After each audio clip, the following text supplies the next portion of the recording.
Welcome back to clean news Rajasthan. चलिए देखते हैं राजस्थान की 15 फटाफट बड़ी खबरों को। राजस्थान में बाल श्रम पर सख्ती, होटल दुकानों में 14 वर्ष से कम उम्र पर रोक। राजस्थान में बाल श्रम को लेकर राज्य सरकार ने सख्त कदम उठाया है। अब होटल, दुकान, रेस्टोरेंट सहित किसी भी वाणिज्यिक संस्थान में 14 वर्ष से कम उम्र के किशोर काम नहीं कर सकेंगे।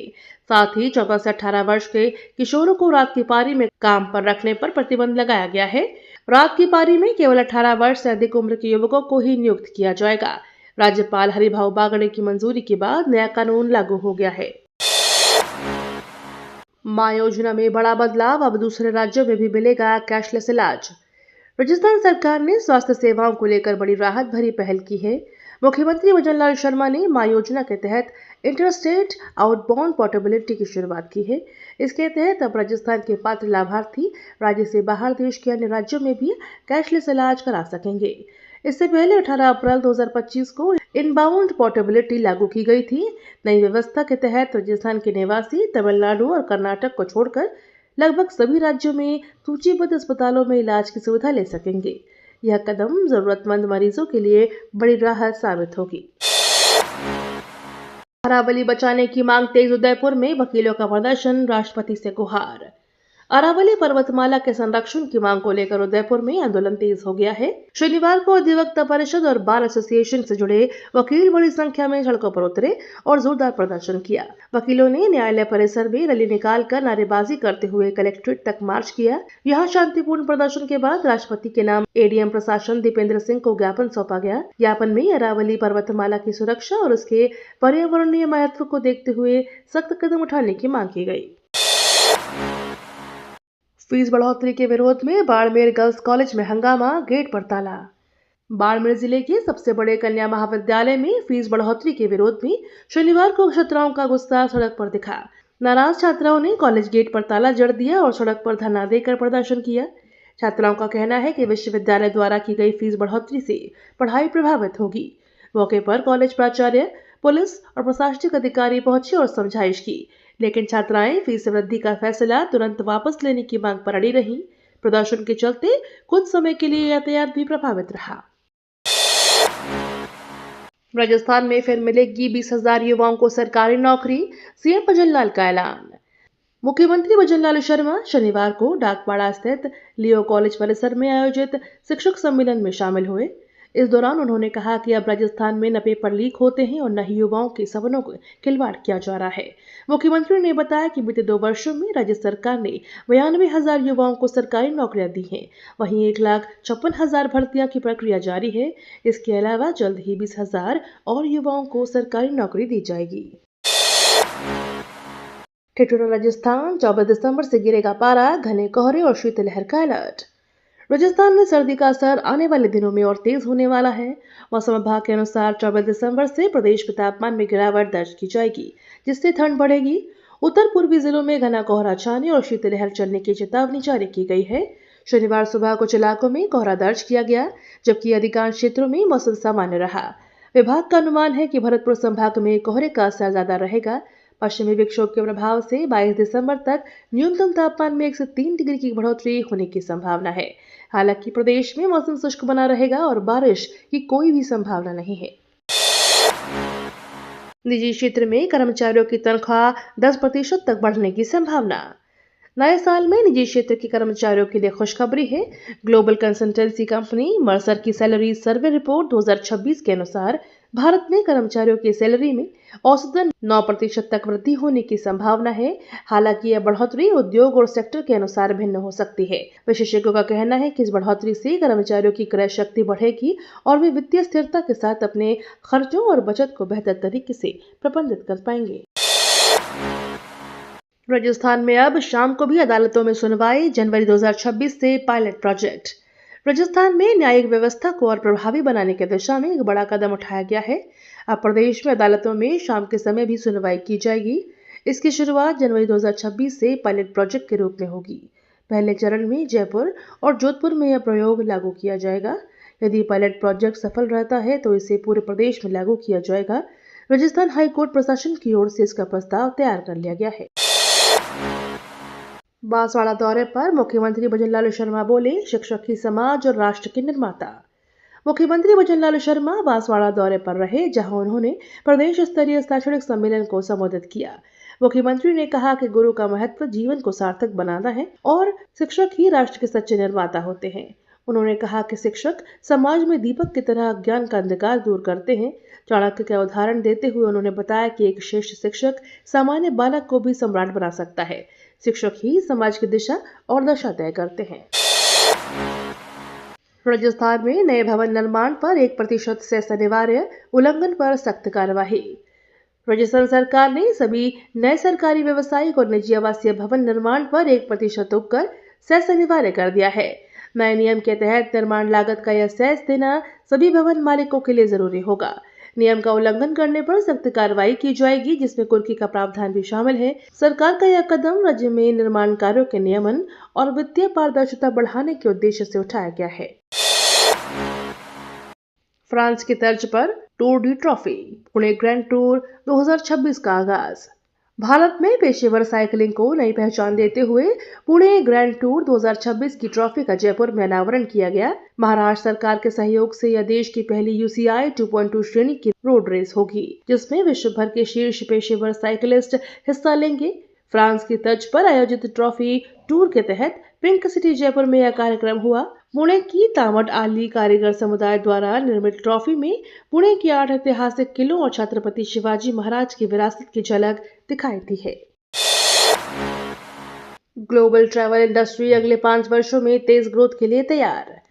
ग्लोबल ट्रैवल और टूरिज्म इंडस्ट्री वर्तमान में तेजी से बढ़ रही है। विशेषज्ञों का अनुमान है कि अगले 5 वर्षों में यह उद्योग और अधिक विस्तार करेगा। अंतर्राष्ट्रीय यात्रा की बढ़ती मांग, बेहतर हवाई कनेक्टिविटी, डिजिटल इनोवेशन और अनुभवनात्मक अनुकूलित यात्रा की प्राथमिकताओं के चलते उद्योग में लगातार विकास देखने को मिलेगा। इससे पर्यटन क्षेत्र में निवेश और रोजगार के नए अवसर भी बढ़ेंगे, जिससे वैश्विक ट्रैवल इंडस्ट्री मजबूत और सतत विकास की ओर बढ़ेगी। कांग्रेस ने मनरेगा पर बुलडोजर चलाने का आरोप लगाया, जोगाराम ने पलटवार किया। ऑल इंडिया कांग्रेस कमेटी की कोऑर्डिनेटर महिमा सिंह ने शनिवार को मोदी सरकार पर हमला बोलते हुए आरोप लगाया कि भाजपा ने 18 दिसंबर को मनरेगा पर बुलडोजर चलाया। कांग्रेस ने इसे काले कारनामे के रूप में बताया। इस पर जवाब देते हुए कैबिनेट मंत्री जोगाराम पटेल ने कहा कि कांग्रेस सुधारों को नजरअंदाज कर रही है, जिसमें कार्य दिवस बढ़ाना और मजदूरी बढ़ाने जैसे सकारात्मक कदम शामिल है। उन्होंने कहा कि सरकार ने किसानों और मजदूरों के हित में महत्वपूर्ण निर्णय लिए हैं। राज एपिकॉन 2025, बीकानेर में देश प्रदेश के फिजिशियन जुटे, नई चिकित्सा पर मंथन। बीकानेर में शनिवार को association of physicians of India के राजस्थान चैप्टर की 37वीं वार्षिक राज्य स्तरीय कॉन्फ्रेंस राज एपिकॉन 2025 की शुरुआत हुई। 2 दिवसीय सम्मेलन में देश विदेश के करीब 500 ख्याति प्राप्त फिजिशियन और विभिन्न दवा कंपनियों के रिसर्चर हिस्सा ले रहे हैं। सम्मेलन में डायबिटीज, मोटापा और अन्य जीवन शैली से जुड़ी बीमारियों के नवीन तकनीकों और आधुनिक दवाइयों के उपचार पर विस्तृत चर्चा की जा रही है। विशेषज्ञों का कहना है कि नई रिसर्च से मरीजों को बेहतर और सुरक्षित इलाज के विकल्प मिलेंगे। सरस राज सखी राष्ट्रीय मेला बना आकर्षण का केंद्र, लाइव डेमो और कस्टमाइजेशन की धूम। जवाहर कला केंद्र जयपुर के शिल्पग्राम में आयोजित सरस राज सखी राष्ट्रीय मेला लगातार लोगों को आकर्षित कर रहा है। राजस्थान ग्रामीण आजीविका विकास परिषद द्वारा आयोजित इस मेले में शनिवार को बड़ी संख्या में जयपुरवासी परिवार और मित्रों के साथ पहुंचे। रंग बिरंगे स्टॉल, लाइव डेमो और कस्टमाइजेशन स्टॉल मेले के मुख्य केंद्र बिंदु बने हैं। खरीदारों में लक्की ड्रॉ को लेकर भी खासा उत्साह देखने को मिल रहा है। यह मेला 4 जनवरी 2026 तक चलेगा। रेलवे की खुशखबरी, 3 स्पेशल ट्रेनों से कोटा यात्रियों को मिलेगा सीधा लाभ। सर्दियों की छुट्टियां, क्रिसमस और नए साल को देखते हुए रेलवे ने यात्रियों के लिए बड़ी राहत दी है। बढ़ती मांग को पूरा करने के लिए रेलवे ने 3 स्पेशल ट्रेनों की घोषणा की है, जो मुंबई से नई दिल्ली और अमृतसर तथा अजमेर से बेंगलुरु के लिए संचालित होगी। ये सभी ट्रेनें कोटा से होकर गुजरेंगी, जिससे स्थानीय यात्रियों को सीधा लाभ मिलेगा। कोटा रेल मंडल के वरिष्ठ मंडल वाणिज्यिक प्रबंधक सौरभ जैन ने बताया कि इन ट्रेनों में दिल्ली, बेंगलुरु, अजमेर, पुणे, अमृतसर सहित कई बड़े शहरों की यात्रा आसान होगी। ट्रेनों में आरक्षण शुरू हो चुका है, हालांकि ऑन डिमांड होने से किराया सामान्य से थोड़ा अधिक रहेगा। पीएम श्री स्कूल मंथन से पहले सीएम ने टटोली शिक्षा की नब्ज, फील्ड विजिट पर जोर। दिल्ली में होने वाली पीएम श्री स्कूल मॉडल पर मुख्य सचिवों की राष्ट्रीय कॉन्फ्रेंस से पहले राजस्थान के प्रमुख सचिव वी श्रीनिवास ने शनिवार को शिक्षा संकुल पहुंचकर शिक्षा विभाग की नब्ज टोली। इस दौरान PM Shri school ranking, open school, प्रबल कार्यक्रम, शिक्षा स्वास्थ्य पहल और विद्या समीक्षा केंद्र जैसी राजस्थान की आउटस्टैंडिंग बेस्ट प्रैक्टिसेस प्रस्तुत की गई, जिन्हें राष्ट्रीय मंच पर रखा जाएगा। मुख्य सचिव ने शिक्षा सुधारों और चुनौतियों पर मंथन करते हुए अधिकारियों को ग्रामीण क्षेत्रों में फील्ड विजिट कर वास्तविक हालात समझने के निर्देश दिए। खासकर नए अधिकारियों को एक्सपोजर विजिट पर भेजने पर जोर दिया। दिल्ली की सीएम रेखा गुप्ता ने मेहंदीपुर बालाजी मंदिर में की पूजा अर्चना।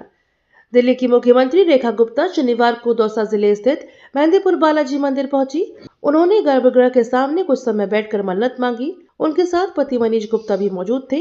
महंत नरेशपुरी के सानिध्य में पंडितों द्वारा विशेष पूजा अर्चना करवाई गई। सीएम ने मंदिर में भैरव बाबा और प्रेतराज सरकार के भी दर्शन किए। मंदिर पहुंचने पर अग्रवाल समाज की ओर से उनका गर्मजोशी से स्वागत किया गया। यह धार्मिक यात्रा स्थानीय लोगों के लिए विशेष अवसर बन गई। नागौर में राज्य स्तरीय किसान सम्मेलन उन्नत खेती समृद्ध किसान की तैयारियां तेज। नागौर जिले की मीरता सिटी में 23 दिसंबर को आयोजित होने वाले राज्य स्तरीय किसान सम्मेलन उन्नत खेती समृद्ध किसान की तैयारियों में तेजी आई है। प्रमुख शासन सचिव कृषि और उद्यानिकी मंजू राजपाल और आयुक्त कृषि चिन्मयी गोपाल ने शनिवार को आयोजन स्थल का विस्तृत निरीक्षण किया। उन्होंने व्यवस्थाओं की समीक्षा करते हुए संबंधित अधिकारियों को आवश्यक दिशा निर्देश दिए। यह सम्मेलन राज्य सरकार के 2 वर्षों के कार्यकाल की उपलब्धियों को उजागर करने और किसानों को आधुनिक खेती के तरीकों से अवगत कराने का उद्देश्य रखता है। जयपुर में अवैध कॉलोनियों पर जेडीए की बड़ी कार्यवाही, 3 जगह पीला पंजा चला। जयपुर विकास प्राधिकरण जेडीए ने इकोलॉजिकल जोन में अवैध कॉलोनियों के खिलाफ कड़ा कदम उठाया है। जोन 10 क्षेत्र में 3 अलग अलग स्थानों पर जेडीए ने ध्वस्तीकरण कार्यवाही की। यह कॉलोनियां पहले भी तोड़ी जा चुकी थी, लेकिन भूमाफिया ने दोबारा निर्माण कर कॉलोनी बसाने का प्रयास किया। जेडीए की यह कार्यवाही अवैध निर्माण को रोकने और पर्यावरणीय नियमों के पालन को सुनिश्चित करने की दिशा में महत्वपूर्ण कदम मानी जा रही है। बारां में नरेश मीणा की गाड़ी को टक्कर, समर्थकों ने सरपंच की कार फूंकी। बारां जिले के आकेड़ी गांव में शनिवार को उपचुनाव से जुड़े विवाद ने हिंसक रूप ले लिया। अंता सीट से निर्दलीय उम्मीदवार रहे नरेश मीणा की गाड़ी को किसी ने टक्कर मारी और तोड़फोड़ की। गुस्साए उनके समर्थकों ने थामली सरपंच तुलाराम मीणा की गाड़ी फूंक दी और दोनों पक्षों में मारपीट हुई। नरेश मीणा ने आरोप लगाया कि सरपंच ने उन पर हमला किया।